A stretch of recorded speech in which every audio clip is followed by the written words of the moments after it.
Hello there, I'm Matt from World of Ukes, looking at this L2-TMG from Oli today. Oli is a brand made in Indonesia. It's been put together by the team at the ukulele site in Hawaii, a team that knows a little bit about ukuleles, and they've put all of that knowledge into producing, designing and perfecting this series of really excellent ukuleles.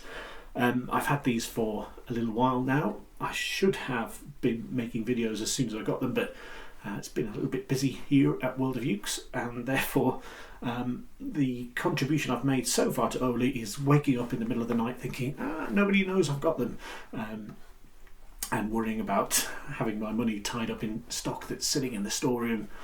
So here I am, making a nice weekend video of this all solid mango model.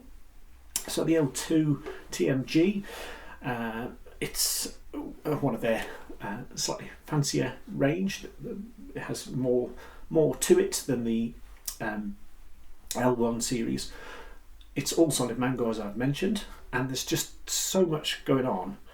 I think I'm going to start at the top and move down to the bottom just to explain all the features. You know, everything that a modern ukulele would have, and everything a modern ukulele player I think would want.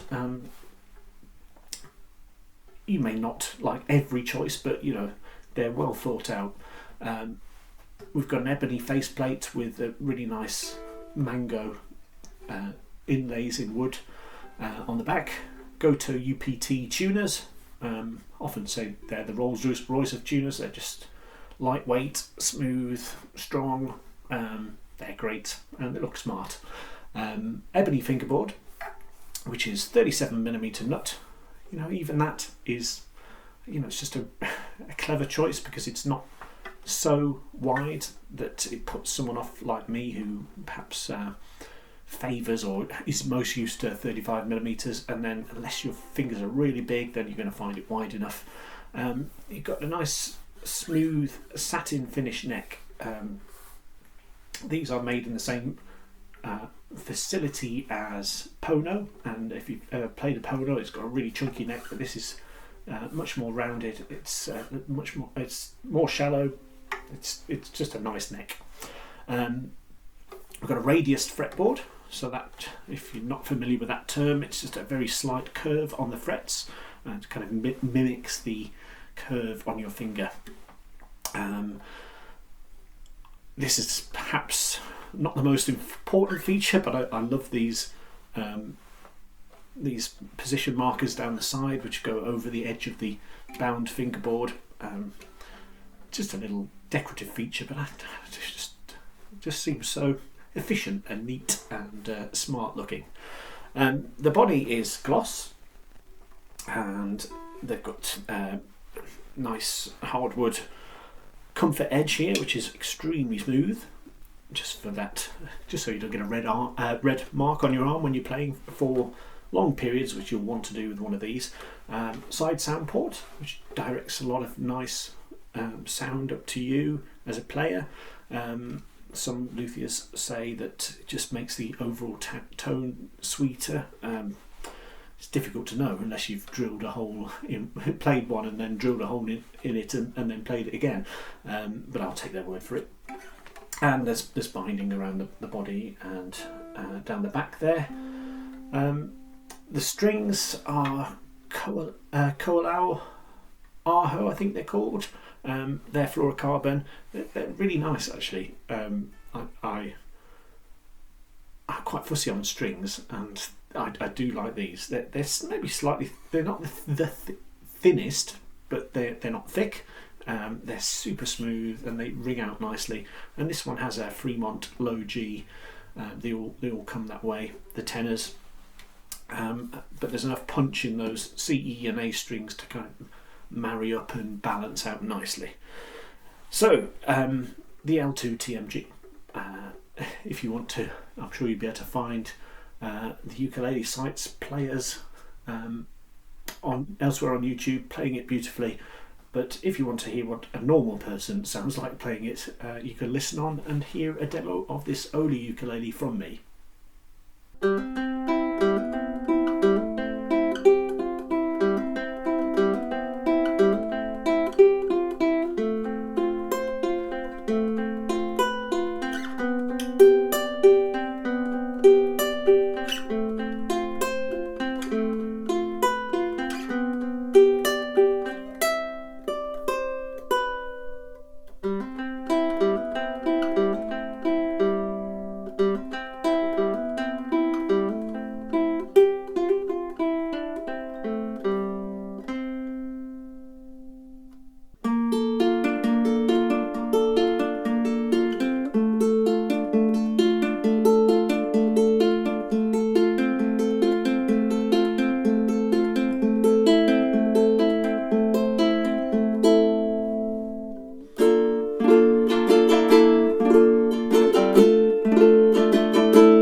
worldofukes.co.uk